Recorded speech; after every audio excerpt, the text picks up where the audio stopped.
குடியின் கோர பிடியில் சிக்கியிருக்கும் இவனை மீட்டு தாரும் கர்த்தாவே. இவனை உம்மிடமே ஒப்படைக்கிறேன் ஆண்டவரே. நீரே இவனை ஆசிர்வதித்து புனிதமாக்குவீராக.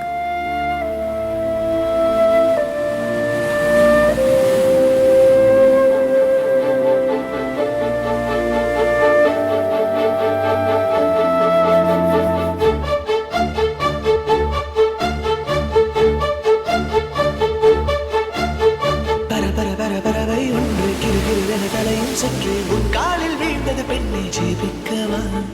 அது பறந்திட வானம் இல்லை, அது இருந்திட பூமியும் இல்லை. உன் மார்பில் கூடு கட்டி வளர்க்கவா? ஓ அன்பே, எந்த வாழ்வுக்கு ஆசீர்வாதம்.